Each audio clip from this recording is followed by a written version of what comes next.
자, 그 다음에 두 번째 섹션인 경로 선택과 트래픽 제어요. 경로 선택과 트래픽 제어.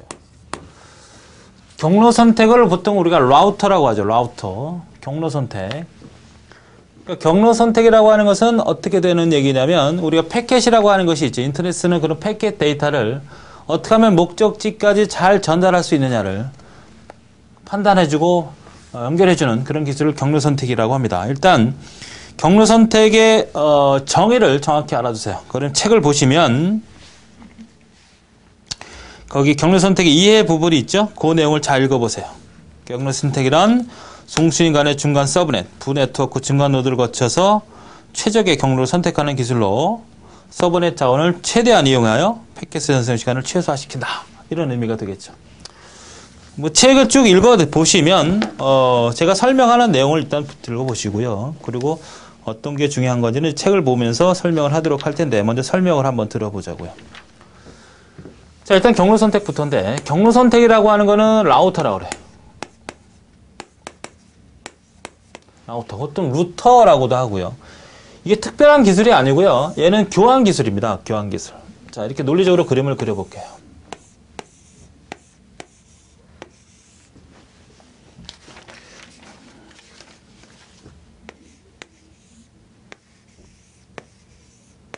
좀 이상하죠? 그림이? 뭐 특별할 거 없고요.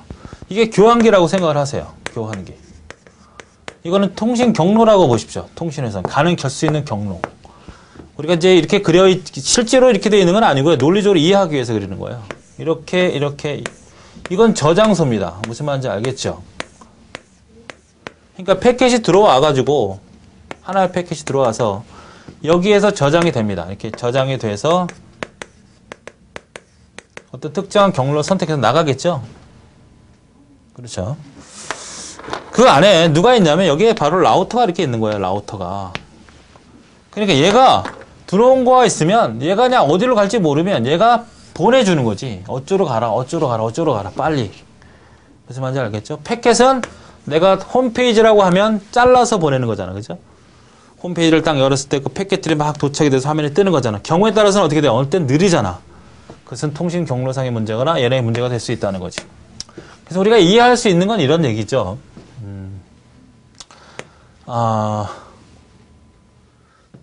보통 우리가 교통으로 많이 얘기를 하거든요. 교통하고 비교를 많이 하는데 한번 생각을 해보자고요. 패켓을 우리는 뭐라고 하자? 자동차라고 하자. 자동차. 그 다음에 회선을, 통신 회선을 뭐라고 하자? 도로라고 하자. 도로. 그 다음에 교환기를 지금 설명했던 교환기를 교차로로 보는 거야. 교차로. 근데 지금 우리가 보고 있는 인터넷 교차로는 뭐야? 저장소가 있는 거지. 그러면 이 라우터는 뭐냐? 이거 라우터는 여러분 잘 아는 내비게이션입니다. 내비게이션. 그렇죠? 내비게이션입니다. 내비게이션. 그러니까 패켓이 어떻게 하면 잘 가는지 얘가 판단해서 보내는 거야. 우리는 보고서 가지만 얘는 얼른 가는 게 제일 빠르겠다. 아니면 요구한 대로 보내주겠다. 이걸 결정해 주는 것을 바로 라우터가 한다 이 말이에요. 이해되시죠? 그래서 라우터가 어떻게 하면 빨리 보낼 수 있냐를 결정해주는 개념이 바로 요거라고 보시면 되겠죠. 그러면 요 경로 기술에는 보통 세 가지만 기억을 하세요. 하나는 고정 경로, 그 다음에 범람 경로, 적응 경로. 세 가지가 있다는 정도만 기억을 하시면 되겠네요. 자, 고정 경로는 뭐냐면 출발지에서 왔어. 그래서 얘가 쭉 쌓여있을 거 아니에요. 이렇게 쭉 쌓일 거 아닙니까? 그러면 패켓의 종류가 다 달라요. 그러면 얘 딱 보내려고 했어. 얘가 이제 지시를 내릴 거야. 얼른 보낼 거 아닌데 얘는 이미 여기가 1번이라고 하고 2번 경로, 3번 경로, 4번, 5번, 6번, 7번, 8번, 9번이라고 하자고. 나는 무조건 4번으로 보내주세요. 얘가 볼 때는 꽉 막혔는데 그래도 보내주세요. 출발할 때 그렇게 알고 왔어요. 이쪽으로 보내주는 거야. 이미 정해진 경로로.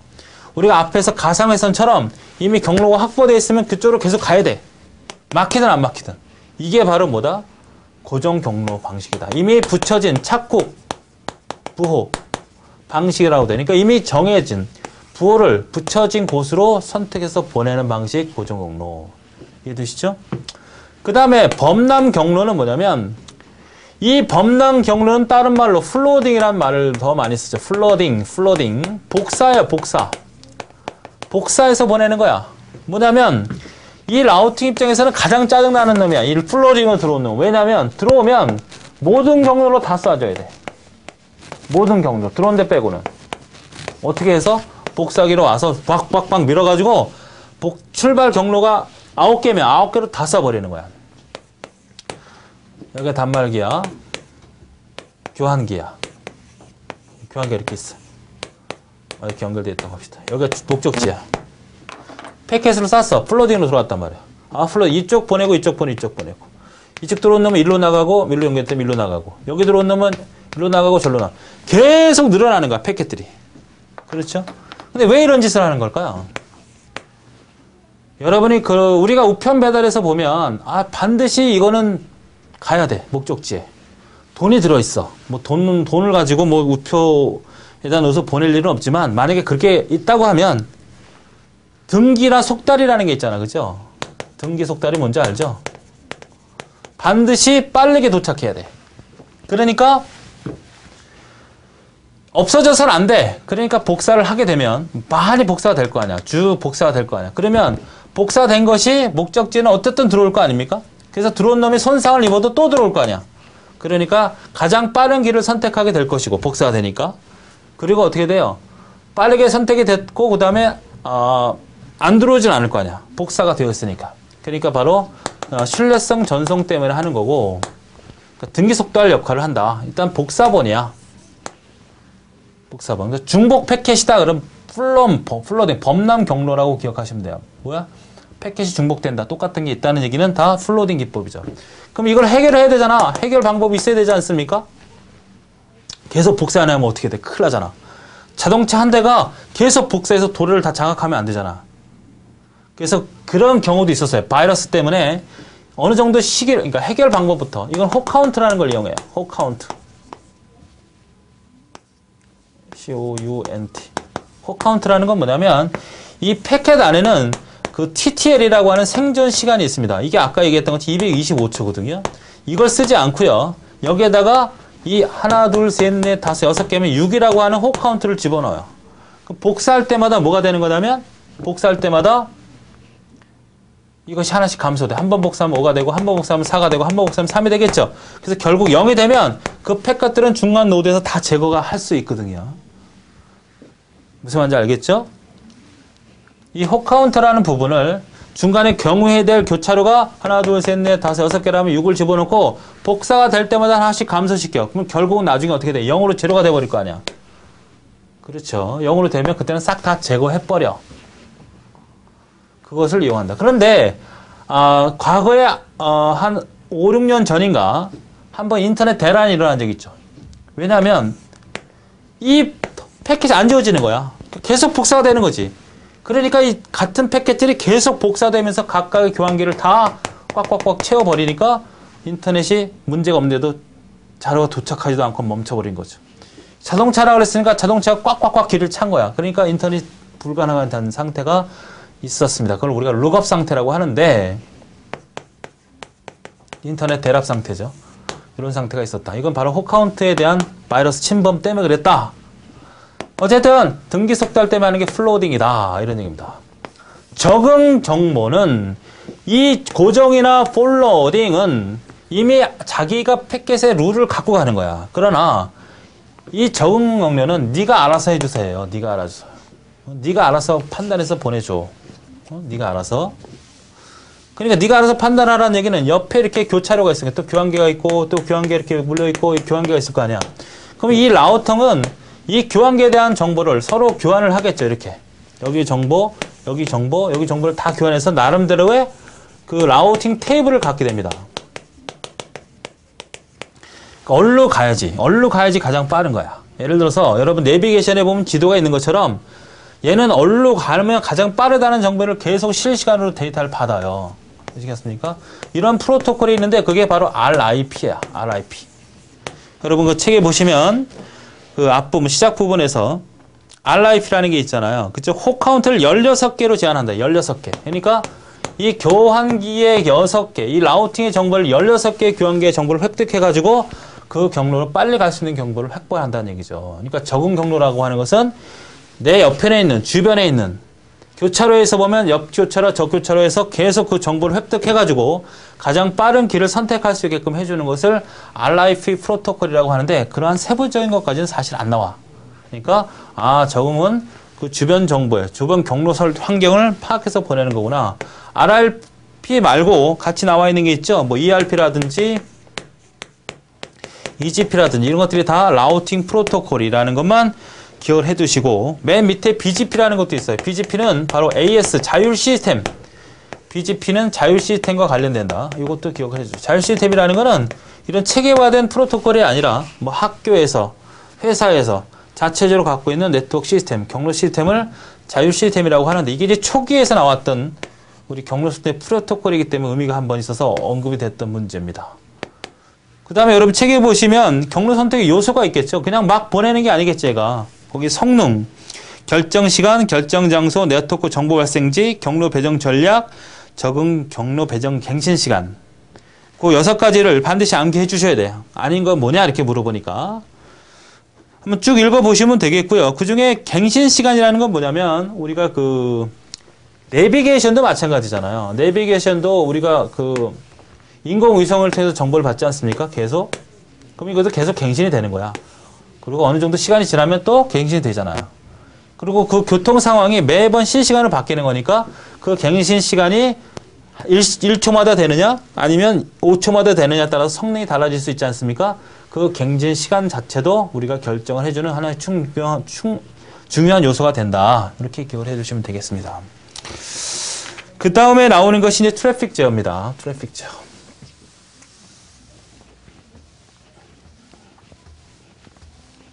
트래픽이라는 건 이제 원어로 찾으면 교통 아닙니까? 그러니까 그 교통 제어와 같다고 보시면 되겠어요. 그래서 여기는 4가지가 있는데 흐름 제어가 있고요. 채증 제어가 있고 그 다음에 교착 상태라는 게 있고요. 그 다음에 룩업 상태가 있습니다. 흐름 제어는 노드와 노드 사이에 노드와 노드 사이 이거는 네트워크와 네트워크 사이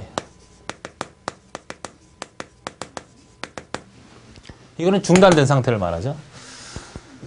자, 흐름 제어라는 거는 여기 컴퓨터가 있고요. 여기 컴퓨터가 있어요. 그러니까 교환기라고 보시는 게 일단은 편하겠죠. 교환기. 다시 그릴게요. 그림을.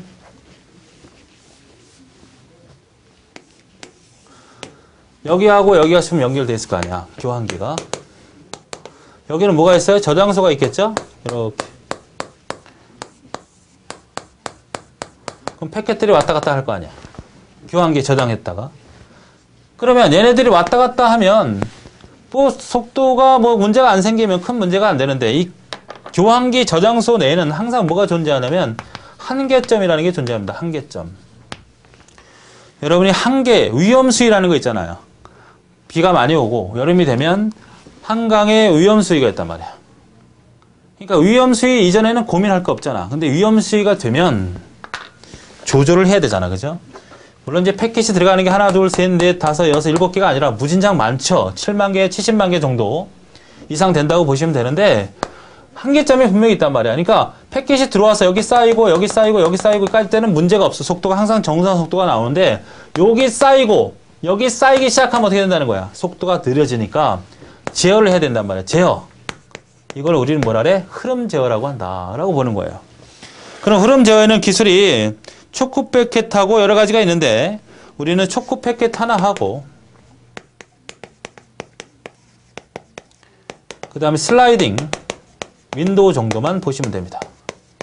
윈도우 이 2가지만 특히 이거 자 초크 패킷은 뭐냐면 시간 지연을 갖다가 예를 들어서 패킷이 들어오는 시간이 만약에 3초라고 가정을 해봅시다. 그러면 패킷을 한번 쏠 때마다 5초라고 하죠. 5초 약속을 한 거지 서로. 야 속도가 이상이 없으면 그냥 내깔려 두지만 3초 간격으로 들어온 속도에 문제가 생겨서 점점 한계점이 도달이 되면 5초 간격이 한 번 쏠 때마다 초크 패킷 하나 쏴 얘한테 한번 쏴버려. 그러면 얘는 어떻게 돼? 5초를 지연하라는 말이네. 그럼 8초 또 쏘면 13초, 또 쏘면 18초 이런 식으로 계속 늦춰주는 거야. 그러다가 더 이상 초코 패킷을 쏘지 않으면 다시 정상 속도로. 야, 좀만 늦춰, 좀만 늦춰, 좀만 늦춰. 내 깔로 되면 정상 속도. 이렇게 운영하는 것을 초코 패킷이라고 하고, 슬라이딩 윈도우는 아예 미리 그런 걸 차단시키는 거죠. 야, 네가 나한테 보낼 게 30개야. 이게 윈도우야. 윈도우즈가 아니고요. 윈도우즈는 운영체제고, 이거 윈도우는 이게 패킷의 크기야. 30개를 나한테 보낼 수 있어. 30개를 다 보내도 좋고, 내가 받을 수 있는 게 30개야. 하나씩 나눠서 보내도 좋고. 다 성공적으로 이상이 없었어. 긍정적으로 다 받아줬으면 그 다음에 패킷을 좀 늘려주겠지. 한 50개 정도. 저런 상태가 좀 문제가 생겼으면 더 줄여주는 거야. 그러니까 내가 이미 네가 나한테 보낼 수 있는 윈도우 크기를 줘서 그 안에 보내주고 서로 상태가 좋았다. 긍정적인 응답이 많았다 그러면 좀 늘려주고 패킷을. 긍정적인 응답이 좀 부족했다 그러면 좀 줄여주고. 이런 형태를 우리는 뭐라고 한다? 슬라이딩 윈도우다. 기억을 하세요. 그 다음에 채증 제어. 일단 여기서 기억할 거는 나중에 보면 OSI의 데이터 링크 계층 정도는 미리 좀 기억해 두실 필요가 있습니다.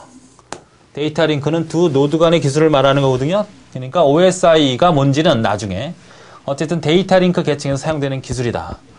네트워크는 채증 제어는 이 두 개의 노드만 따지는 게 아니라 모든 단말기, 모든 전체적인 전반에 있는 네트워크를 구분해서 판단하는 것을 채증 제어라고 합니다. 여기 세부 기술도 있긴 한데 그냥 채증 제어는 그렇게까지 볼 필요는 없고 그냥 주변에 있는 네트워크를 잘 고려해서 흐름을 조절하고 채증을 막아낸다. 채증 자체는 뭐예요? 막히는 거죠. 뭐 교차로가. 그러니까 흐름이 실패가 되면 교차로가 막히는 거야. 그러니까 교차로가 계속 막히면서 그 교차로를 해결할 수 있는 능력을 우리는 채증 제어라고 한다. 얘는 이것만 기억하세요. OSI 네트워크 기술이다. 그러니까 여러분이 중요한 거는 채증 제어라는 게 뭔지만 알면 되고, 채증 제어. 그거는 바로 뭐야? 트래픽 제어의 한 기술이고, 그 다음 OSI 네트워크 계층과 관련된다. 교착 상태는 뭐냐면, 우리가 운영체제라고 하는 과목에서 배웠지만 그거는 좀 달라요. 뭐 비슷할 수 있는 거죠. 어떻게 보면. 여기 있는 패킷들이 다 일로 가려고 그래. 여기 있는 패킷들이 다 일로 가려고 그래. 그럼 어떻게 돼? 틈이 없잖아. 여기 뭐 여유분이 있어야 교환을 해줄 거 아니야. 이쪽으로 다 가려고. 우리가 왜 가끔 그런 경우도 한번 생각해 볼 수 있잖아요. 차가 이렇게 하나가 다니는 길인데 차가 막 이렇게 늘어섰어. 여기서 막 이렇게 늘어섰어. 꼼짝을 안 해. 이거 뭐야? 교착 상태란 말이야. 뒤로 다 밀어놔야 돼. 다 뒤로 빽빽빽 해야 되지만 컴퓨터 운영체, 여기 인터넷 인터넷 교착 상태에서는 어떤 의미냐면 여기가 다 꽉 다 일로 가려고 그래. 그럼 해결점이 없어요. 그러면 해결이라고 할 수 있는 거는 좀 피해갈 수 있는 방법은 여기에다가 딱 같은 패킷은 다 할당 안 해. 다 똑같은 거 들어오네? 그럼 80%만 할당한다든지 아니면 70%만 할당을 해줘야 한 곳으로 가려고 하는 걸 막을 수 있잖아. 그죠? 같은 곳이야, 같은 패킷은.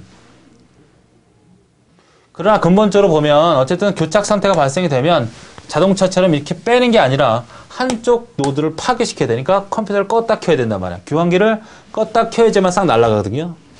이런 상태를 우리가 교착 상태다라고 보시면 되겠고요. 세부적으로 보면 뭐 직접적이다, 간접적이다, 뭐 재결합 교착 상태가 있는데 그런 뭐 크게 신경 쓰실 필요는 없고 교착 상태가 어떤 것이다 이렇게 정도만 기억을 해주시면 되겠고 룩업은 아까 얘기했던 것처럼 이 채증이 실패가 되면 룩업 상태가 교착 상태가 발전이 될 것이고 교착 상태가 발전되면 점점 큰 인터넷 대란이 일어나겠죠. 그걸 룩업 상태라고 한다. 그래서 얘네들은 거의 해결점이 없고 전원을 껐다 켜는 수밖에 없어요. 그 다음에 이거는 제어 개념이니까 이 두 가지 정도만 잘 숙지해 두시면 되겠습니다. 여기까지가 일단 트래픽 제어와 경로 선택에 대한 설명이었습니다.